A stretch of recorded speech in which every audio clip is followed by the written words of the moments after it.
Psalm 53 is largely a repeat of Psalm 14, so I would refer you to that psalm as well and consider the comments that I made at that time. Psalm 53 might be inserted at this point because Psalms 52 through 60 all have to do with personal experiences in the life of David. And so I've wondered if this psalm has to do with a specific person, as the other psalms in this group do. And that person might have been Nabal. You might remember the story where David is running from Saul at this season of his life with his mighty men, and he seeks refuge in the household of Nabal.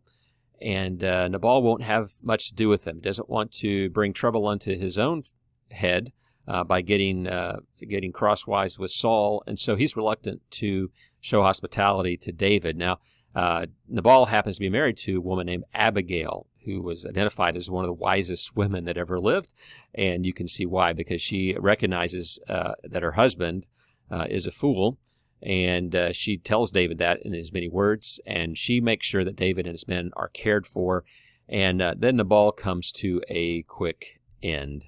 And the Hebrew word fool is Nabal. So I don't know what mother names their child Nabal, so maybe that was a name that this guy acquired after his foolish deeds. But at any rate, I've always connected Psalms 14 and 53 with this particular individual. There's no superscription that suggests this. There's nothing in the text in particular that singles out this man. I've just made this connection because the Psalms before and after it are dealing with specific events in the life of David, and so that helps me at least to remember who this fool might be. And again, very similar to Psalm 14. The difference here is in Psalm 14, the name of God is referred to as Yahweh, but in Psalm 53, the psalmist uses Elohim. Remember, Book 2 is considered Elohistic. And so this could be the work of an editor who's come in later and changed the name Yahweh to Elohim. At any rate, we again observe that this psalm is quoted largely in the New Testament, a pretty big chunk of it there. Paul in the book of Romans makes his case that all have sinned and fallen short of the glory of God. And of course, we're reminded here that a fool, verse 1, is not just one who as a philosophical atheist who denies the philosophic reality of God, but one who lives as if there were no God. He says in his heart, there's no God. There's no one watching me. I guarantee that when someone thinks does something wrong, they think that God is not watching them. They think they're going to get away with it. And so the fool is one who says, no one is watching. God will never see. God will never know. Verse 4 reminds us of what happens when people do not acknowledge God. They treat other people as commodities. They eat up my people as they eat bread.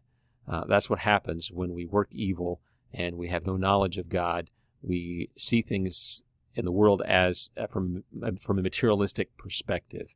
And the materialist sees people only as commodities, as in an evolutionary sense, highly evolved animals, just slightly different in some ways than apes. And so, therefore, whenever we have atheist regimes and worldviews, we tend to get the destruction of human life. Those seem to go hand in hand.